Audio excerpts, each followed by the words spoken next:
क्या औरत पैसों के लिए अपना पेट पालने के लिए ये काम करती हैं? क्या अमीर लोग गरीब और नीची जाति के लोगों का इस्तेमाल करके उन्हें फेंकने के लिए होते हैं? आखिर क्यों गांव की लड़कियां अपनी जान देने के लिए मजबूर हो जाती हैं? तो आइए दोस्तों, मैं लेकर आया हूं आप लोगों के लिए साउथ की एक बढ़िया वेब सीरीज को, जिसका नाम है वहीश करना। ये 2024 की जबरदस्त वेब सीरीज है और आप लोगों को जरूर पसंद आएगी। तो बिना देरी किए चलते हैं सीधा वीडियो की तरफ। तो कहानी की शुरुआत में हमें दर्शी को दिखाया जाता है, जो अपने छोटे भाई जैसे दोस्त चट्टी के साथ रहता है। जिसके बाद हम एक खूबसूरत जवान लड़की पुष्पा को देखते हैं, जो कि एक प्रोस्टिट्यूट होती है। और पुष्पा पहली बार दर्शी के गांव आती है, जिसकी पहली मुलाकात चिट्टी से होती है। वह किसी बिजनेस के सिलसिले में गांव के प्रेसिडेंट से मिलना चाहती है, जिसके बाद चिट्टी उसे प्रेसिडेंट के घर तक पहुंचाने चला जाता है। रास्ते में वह दर्शी को भी साथ लेने की रिक्वेस्ट करता है, जहाँ पहली बार पुष्पा और दर्शी एक दूसरे से मिलते हैं। तीनों गाँव के प्रेसिडेंट यानी कि सवैया से मिलते हैं। दर्शी सवैया से कहता है वह उनका वफादार नौकर है और वह अपने मालिक को भगवान की तरह मानता है। पुष्पा अपने बिजनेस के बारे में काफी सेंसुअल तरीके से प्रेसिडेंट को बताती है, जिस पर सवैया कहता है कि मेरे साथ रहना है तो सिर्फ मुझे छोड़ गांव के किसी और पर तुम्हारी नजर नहीं होनी चाहिए। और दर्शी से कहकर पुष्पा को गांव के कोने में उसके रहने के लिए व्यवस्था कर दी जाती है। अगले दिन पुष्पा, दर्शी और चिट्टी बस से हॉस्पिटल जा रहे होते हैं। रास्ते में सवैया का खास आदमी सूरी बस में चढ़ जाता है और पुष्पा को रिझाने की कोशिश करता है, पर उसकी दाल वहाँ नहीं गलती और वह बस से उतर जाता है। हॉस्पिटल पहुँच के सवैया के कहने पर पुष्पा का HIV टेस्ट कराया जाता है। अगले सीन में सवैया एक पत्रकार द्वारा उसके खिलाफ लिखने के कारण उसे कुएं में डुबाकर मार देता है। तभी दर्शी और चिट्टी पुष्पा का रिपोर्ट लेकर सवैया के पास पहुंचते हैं। रिपोर्ट नेगेटिव आने के बाद ही वह पुष्पा के साथ मजे लेना शुरू कर देता है। अगले सीन में गांव की एक लड़की लक्ष्मी को दिखाया जाता है। वह भी अपनी मालकिन के यहाँ काम करती है। दर्शी और लक्ष्मी जब भी मिलते हैं आपस में खूब झगड़ते हैं, लेकिन एक दिन पुष्पा, दर्शी और चिट्टी मंदिर जाते हैं, जहाँ लक्ष्मी भी पूजा कर रही होती है। वह पुष्पा पहली बार लक्ष्मी को देखती है। तीनों पूजा के बाद लौटते वक्त वह सूरी से उलझ पड़ते हैं। सूरी दर्शी को कबड्डी के लिए चुनौती देता है, पर पुष्पा दर्शी को मना करके खुद ही सूरी से भिड़ जाती है और उसे मात दे देती है। पुष्पा के हाथों से हार जाने से सूरी गुस्से में होता है। उसके साथ ही उसे इसका बदला लेने के लिए उकसाते हैं। इधर दर्शी पुष्पा को पसंद करने लगता है और चिट्टी को पुष्पा को लेकर अपनी दिल की बात बताता है कि पुष्पा इतनी सुंदर है, फिर भी वह ऐसा काम क्यों करती है। उसे यह सब छोड़कर एक अच्छी जिंदगी की शुरुआत करनी चाहिए। और पुष्पा को समझाने चिट्टी के साथ उसके घर के लिए निकल जाता है। इधर सूरी भी अपनी हार की बेइज्जती के कारण बुखलाया हुआ होता है। वह पुष्पा के घर पहुंच जाता है और पुष्पा की इज्जत पर हाथ डालकर उसे बेइज्जत करके वहां से चला जाता है। तभी दर्शी पहुंचकर पुष्पा को संभालता है। अगली सुबह पेड़ में फांसी के फंदे से लटकी युवा लड़की की लाश मिलती है। दर्शी, लक्ष्मी और लड़की के माँ बाप के साथ पूरा गाँव वहाँ इकट्ठा हो जाता है। थोड़ी देर में सूरी भी वहाँ पहुँच जाता है। वह ऐसे माहौल में कहता है यह छोटे और गरीब घर की लड़कियों का यही असर होता है। किसी अमीर व्यक्ति को यह पसंद आ गई होगी, इसने मना किया होगा, इसलिए इसका यह हाल हो गया। लक्ष्मी इस बात का विरोध करती है, जिससे सूरी लक्ष्मी से उलझ पड़ता है। तभी दर्शी और सूरी में दोनों में हाथापाई हो जाती है। तभी वहाँ पर प्रेसिडेंट सवैया आकर उन दोनों को शांत करता है और गांव वालों को सांत्वना देकर चला जाता है। लड़की का अंतिम संस्कार किया जाता है। चिट्टी उसे याद करते हुए कहता है कि वह पढ़ाई में बहुत अच्छी थी, हमारी जात के लोगों के लिए वह एक मिसाल थी। समझ नहीं आता उसने ऐसा कदम क्यों उठाया। इसके बाद पुलिस लड़की के आत्महत्या के केस की इन्वेस्टिगेशन शुरू कर देती है और वही प्रेसिडेंट एक हफ्ते के लिए गाँव से बाहर जाता है। इसी बीच दर्शी गाँव वालों की नजर से बचाते हुए पुष्पा को पूरा गाँव घुमाता है, जिसे पुष्पा और दर्शी एक दूसरे के करीब आ जाते हैं। और फिर दर्शी पुष्पा के सामने शादी के लिए प्रपोज रखता है। पुष्पा भी दर्शी को पसंद करती है और मुस्कुराकर उसका प्रपोज एक्सेप्ट कर लेती है। अगली सुबह प्रेसिडेंट गांव वापस आता है। पुष्पा और दर्शी अपने इस फैसले के बारे में प्रेसिडेंट को बताने के लिए जा रहे होते हैं। चिट्टी उन्हें उनके पास जाने से रोकता है। वह पुष्पा को समझाता है कि ऐसी गलती मत करो, वह राक्षस है, पता चलते ही तुम दोनों को जिंदा नहीं छोड़ेगा। पर दर्शी नहीं मानता,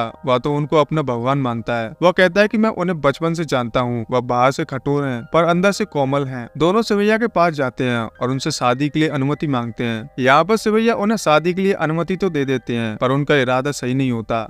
इधर पुष्पा और दर्शी और चिट्टी शादी की खरीदारी करके गांव वापस लौटते हैं। लोगों की भीड़ लगी होती है कि लक्ष्मी के माँ बाप सवैया से कहता है कि आपने पूरे गांव के सामने मेरी बेटी की इज्जत उछाल दी है, अब उससे शादी कौन करेगा। सवैया दर्शी को लक्ष्मी से शादी करने को कहता है। दर्शी अपने मालिक को मना नहीं कर पाता और अपने दिल पर पत्थर रखकर पुष्पा के लिए लाया मंगलसूत्र लक्ष्मी को पहनाकर उससे शादी कर लेता है। पुष्पा को फिर से उसी गंदगी में वापस जाना पड़ता है और दर्शी भी इस शादी से खुश नहीं होता। वह दिन रात शराब के नशे में डूबा होता है। एक दिन सूरी शराब खाने में आता है और नशे में चूर दर्शी को उसकी पत्नी लक्ष्मी के बारे में भला बुरा कहता है, जिस कारण दोनों में लड़ाई हो जाती है और रोज की तरह उस दिन भी दर्शी नशे की हालत में घर पहुंचता है। लक्ष्मी दर्शी के इस हाल से दुखी और परेशान रहती है। वह दर्शी को बताती है कि किस तरह उसकी मालकिन के लड़के ने शादी का झूठा वादा करके खेत में बुलाकर सवैया के हवाले मुझे कर दिया और सवैया ने पूरे गाँव के सामने ये बात बता दी। वह दर्शी को समझाती है कि उस लड़के की तरह मैं जान नहीं देना चाहती, अब हमें साथ मिलकर जीना सीखना ही पड़ेगा। अगले दिन दर्शी बिल्कुल सही हालत में होता है और बड़ी खुशी के साथ लक्ष्मी और दोनों साथ में खाना खाते हैं। उनकी जिंदगी अच्छी खासी चल रही होती है, पर एक दिन दर्शी चिट्टी को पुष्पा से मिलने की बात कहता है। चिट्टी घबरा जाता है और दर्शी को समझाता है, इतनी अच्छी जिंदगी चल रही है, तुम्हारी पुष्पा को उसे उसके हाल में छोड़ दो। पर दर्शी नहीं मानता और रात को ही पुष्पा से मिलने चला जाता है। पर उसे क्या पता था कि अब उसकी परेशानी बढ़ने वाली है। रात में जाते वक्त उसे लड़की के चीखने की आवाज सुनाई देती है। पता चलता है कि 2-3 बदमाश मिलकर एक लड़की के साथ जबरदस्ती कर रहे हैं। दर्शी लड़की को बचाने बदमाशों से भिड़ जाता है, जिससे लड़ाई में एक बदमाश का हाथ कट जाता है। पर बाकी के बचे बदमाश दर्शी के सिर पर हमला करके उसे बेहोश कर देते हैं और लड़की को कुल्हाड़ी से मारकर उसे खत्म कर देते हैं। अगले दिन लड़की की लाश और बेहोश दर्शी के हाथों में कुल्हाड़ी देखकर लड़की के माँ बाप को लगता है कि दर्शी ने ही उनकी बेटी की जान ली है। पुलिस आती है और दर्शी को गिरफ्तार कर ले जाती है। इस बात से दुखी उसकी पत्नी लक्ष्मी रोते हुए जीप के पीछे दौड़ते हुए दर्शी को बताती है कि वह अब मां बनने वाली है। करीब 7 साल बाद दर्शी सजा काटकर गांव वापस आता है। वह अपने घर लौटता है, जहां दर्शी की बेटी पहली बार अपने पिता को देखती है। वह डर जाती है, पर बहुत जल्दी वह अपने पिता के साथ घुल मिल जाती है। इसके बाद चिट्टी दर्शी से मिलने आता है। दर्शी चिट्टी से कहता है कि तुमने जब से बेटी श्री के बारे में बताया, मैं अपने आप को रोक नहीं पाया। दर्शी चिट्टी को बताता है, जब वह गाँव में वापस लौट रहा था तो कुछ लोगों ने उस पर हमला कर दिया। यह सुनकर चिट्टी हैरान रह जाता है। वह कहता है, भला तुम्हें कोई क्यों मारना चाहेगा। दर्शी बताता है कि वह तीनों अपने मुंह ढके हुए थे और एक का हाथ कटा हुआ था। वह कौन थे इसका पता लगाना होगा। अगले दिन दर्शी सवैया से मिलने जाता है। सवैया कहता है, मैं शर्मिंदा हूँ, तुमसे मिलने में जेल नहीं आ सका। मैंने तुम्हें छुड़वाने की बहुत कोशिश की, पर पुलिस वाले ज्यादा केस होने का बहाना मारकर मेरी बात टालने लगे थे, पर तुम अब वापस आ गए हो तो मेरे लिए इतना ही बहुत है। एक रात जब दर्शी अपने परिवार के साथ सो रहा होता है, दर्शी अचानक उठता है। वह देखता है कि सीरी उनके पास नहीं है। दर्शी और चिट्टी आधी रात को बेटी सीरी को ढूंढते हुए गांव तक पहुंच जाते हैं। इसी बीच चिट्टी उस हाथ कटे आदमी को देख लेता है जिसने दर्शी पर हमला किया था। वह उसको पीछे करते हुए सवैया के पास जाता है। पता चलता है कि वह आदमी और कोई नहीं बल्कि सवैया का आदमी सूरी होता है। अब चिट्टी वापस लौट रहा होता है कि उसे सवैया के घर की खिड़की से एक लड़की के रोने की आवाज सुनाई देती है। वह खिड़की से झांक कर देखता है तो सवैया गाँव की एक लड़की को अपनी गिरफ्त में लेकर टॉर्चर कर रहा होता है, लेकिन चिट्टी वहाँ पकड़ा जाता है। वह सवैया से उस लड़की को छोड़ने की विनती करता है, पर उसके आदमी उसे वहीं पर मार देते हैं और उसकी लाश को ले जाकर कहीं दफना देते हैं। सवैया का शिकार बनने के बाद वो लड़की तालाब में कूदकर अपनी जान देने की कोशिश करती है, पर दर्शी आकर उसे बचा लेता है। दर्शी उस लड़की से पूछता है कि तुम्हारे साथ क्या हुआ है कि तुम भी अपनी जान देने जा रही थी। डरी सहमी घबराई हुई लड़की दर्शी को बताती है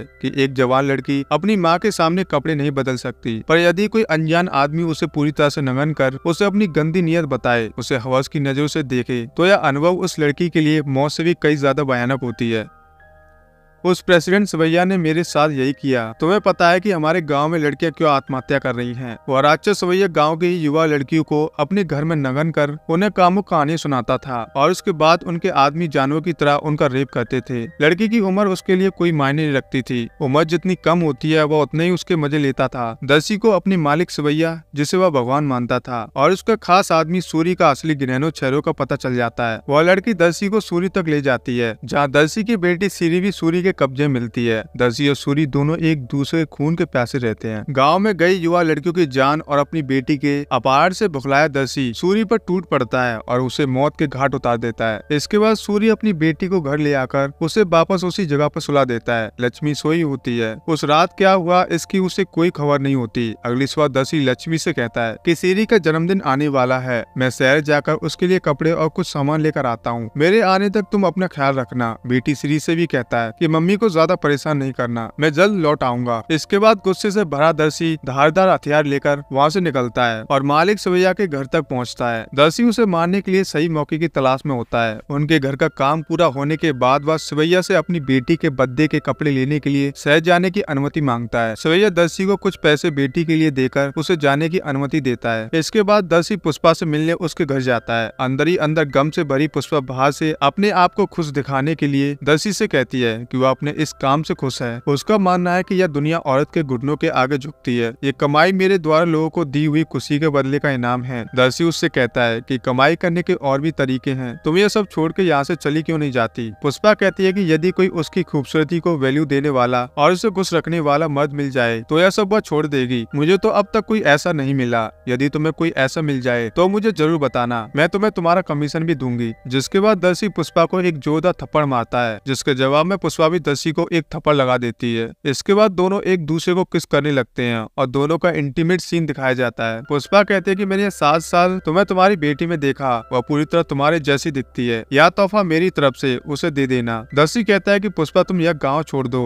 और यदि तुम किसी को पसंद करती हो तो उससे शादी कर लो। अगर तुम पैसे कमाने के लिए कोई और तरीका चाहती हो तो दर्शी की इस बात से पुष्पा गुस्सा हो जाती है और कहती है क्या तुम्हें अब भी यही लगता है कि मैं यहाँ इन पैसों के लिए हूँ। पुष्पा को भी सवैया के असली चेहरे का पता होता है कि गांव में लड़कियों की आत्महत्या का कारण सवैया ही है। वह दर्शी को बताती है कि यह 7 साल में सिर्फ तुम्हारी बीबी और बच्चे के लिए रुकी हुई थी। दर्शी कहता है कि मैं सिर्फ एक मौके की तलाश में हूँ, मौका मिलते ही मैं उसे खत्म करके उन सभी लड़कियों को इंसाफ दिलाऊंगा। पुष्पा दर्शी को ऐसा करने से मना करती है। वह कहती है नहीं दर्शी, वह बहुत खतरनाक लोग हैं, तुम अपने परिवार को लेकर यह गाँव छोड़कर चले जाओ, उसके बाद मैं भी यहाँ से चली जाऊंगी। पर दर्शी नहीं मानता क्योंकि जब तक वह जिंदा है न केवल गाँव की लड़कियों बल्कि मेरी बेटी को भी खतरा है, इसलिए उसका मरना जरूरी है। अगले सीन में दर्शी सवैया को मारने पहुंच जाता है पर उनके आदमियों द्वारा दर्शी बहुत बुरी तरह से मारा जाता है। इधर दर्शी की पत्नी और बेटी उसका इंतजार करती रहती है। रात होने पर दर्शी के घर सवैया जाता है और दर्शी की पत्नी लक्ष्मी से कहता है मैंने तो दर्शी को रास्ते में ड्रॉप किया था, क्या वह अभी तक घर नहीं पहुँचा। घर में बन रही मछली की खुशबू से वह लक्ष्मी से उसके एक घर का खाने की बात कहता है। लक्ष्मी उसे अंदर बुलाती है और खाना परोसती है। इधर सवैया के आदमी आखिरकार दर्शी को मारकर उसे दफना देते हैं। सवैया खाना खाकर वहाँ से पुष्पा के पास पहुँच जाता है। दर्शी के मारे जाने से पुष्पा भी दुख से रो पड़ती है और इधर दर्शी की मौत से अनजान उसकी पत्नी और बेटी रात भर उसके इंतजार करती रहती हैं, पर दर्शी लौट कर नहीं आता। अगली सुबह पुष्पा दर्शी के घर उसकी बीबी और बच्चों के पास मिलने जाती है, जिसके बाद लक्ष्मी अपनी बेटी को लेकर सवैया के पास जाती है दर्शी के बारे में पूछने, जिस पर सवैया लक्ष्मी से कहता है कि चिंता मत करो, उसके पास बहुत पैसे हैं, ज्यादा पीली होगी वो आ जाएगा। उसी दिन श्री का जन्मदिन होता है। सवैया खुद ही लक्ष्मी के हाथ का मछली खाने के लिए उसके घर आने के लिए कहता है। रात को सवैया आदमियों के साथ लक्ष्मी के घर पर पहुंच जाता है। लक्ष्मी सवैया के साथ सभी को खाना परोसती है। सभी खाना खाते हैं और थोड़ी देर बाद सभी बेहोश होने लगते हैं। तभी पुष्पा अंदर से हथियार लेकर निकलती है और सवैया के साथ उन सभी राक्षसों को भयानक मौत देकर उनके किए की सजा देती है और उनकी लाशों को जमीन में दफना देती है। इसके बाद अगले दिन पुष्पा के साथ लक्ष्मी भी अपनी बेटी को लेकर वह गाँव छोड़कर चली जाती है। जाते जाते पुष्पा पुलिस को सवैया के घर के बारे में बताती है, जिससे सवैया के आंगन की खुदाई की जाती है, जहाँ उसके द्वारा मारे गए बेकसूर गाँव के लोगों की लाशें मिलती है और इस तरह उस प्रेसिडेंट सवैया के काले कारनामे गाँव वालों के सामने आ जाते हैं। तो दोस्तों ये थी इस सीरीज की कहानी। आई होप, मैं उम्मीद करता हूँ आप लोगों को इस सीरीज की कहानी काफी पसंद आई होगी, क्योंकि कहानी बहुत ही ज्यादा बढ़िया है। तो दोस्तों इसी तरह की और भी सीरीज देखना और पाना चाहते हैं तो प्लीज हमारे चैनल को जरूर सब्सक्राइब कीजिएगा। तो फिर मिलते हैं दोस्तों एक और बेहतरीन सीरीज के साथ। जय हिंद दोस्तों।